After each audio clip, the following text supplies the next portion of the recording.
नमस्कार। कर्पूरगौरं करुणावतारं संसारसारं भुजगेन्द्रहारं सदा वसतं हृदयारविन्दे भवं भवानी सहितं नमामि।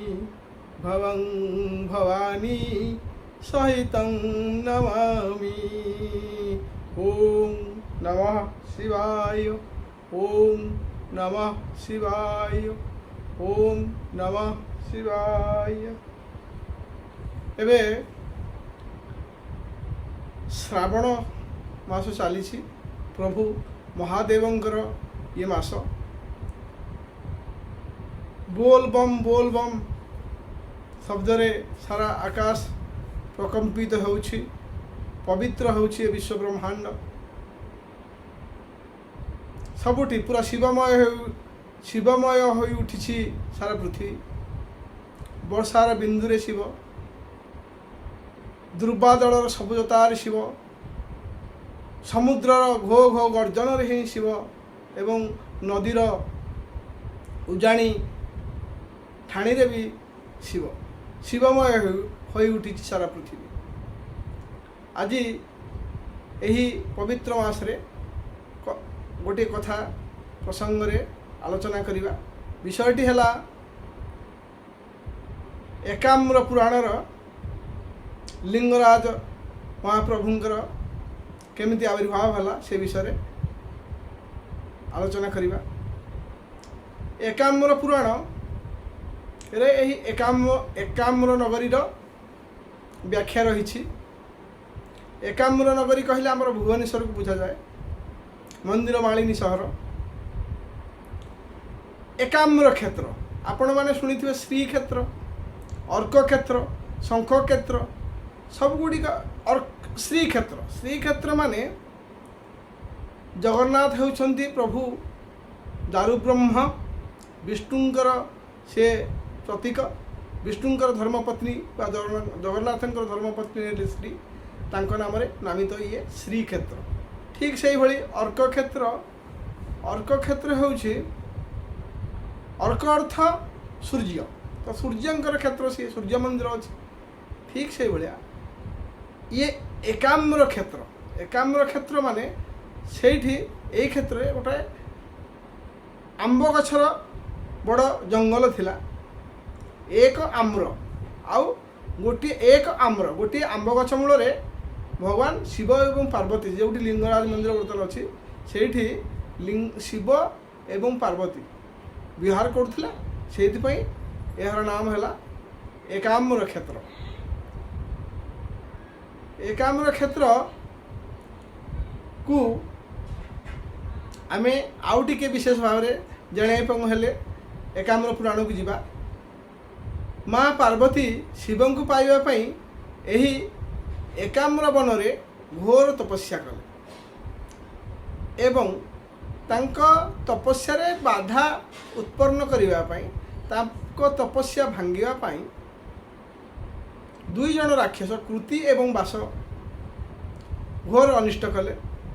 तांको विभ्रांत करने को चेष्टा कले, उत्पात कले। सेथिपाई माँ पार्वती माँ कल्याणमयी माँ जोगमाया माता पार्वती तांकर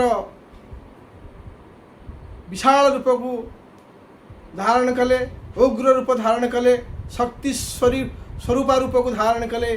जा देवी सर्वभूतेषु शक्ति रूपेण संस्थिता नमो तस्यै नमो तस्यै नमो तस्यै नमो नमः। से शक्ति स्वरूपा माँ तांकर शक्ति स्वरूपा रूप को धारण करी कृति एवं बास दुई राक्षस सहित घोर लड़ाई कले। आ से लड़ाई रे दुई जन राक्षस दैत्य पराजित हेले। माँ से बध कले एवं युद्ध करने भितर माँ भीषण शस आसी तृषा निवारण करने भगवान शिव सप्त नदी को आह्वान करके गोटे जगह स्थापन कले गंगेश जमुने चैव गोदावरी सरस्वती नर्मदे सिंधु कावेरी जलेस्मिन् सन्निधिं कुरु। ये 7 नदी गंगा जमुना गोदावरी सरस्वती जमुना सिंधु कावेरी एकत्रित कले भगवान शिव। हर हर महादेव आशुतोष शशांक शेखर एवं जोठी एकाठी कले से जगार नाम हूँ बिंदुसागर। से बिंदुसागर जल को पान करी माँ पार्वती निजर तृषा निवारण कले एवं मातांकर तपस्या भगवान शिव प्रसन्न होकर ही विवाह करथिले एवं भगवान शिव सेठी बसवास करने चाहिए जे एवं सेठी लिंग रूप में स्थापित हेले ताहा ही होउछि आमर लिंगराज मंदिर। ये होउछि एकाम्र पुराणर कहानी एकाम्र क्षेत्रर कहानी। तेबे आज एतिकी शेष गोटे श्लोक पढ़िक विराम दवा बाणी को। ये होउछि शिवं को बेलपत्र चढ़ेबार मंत्र।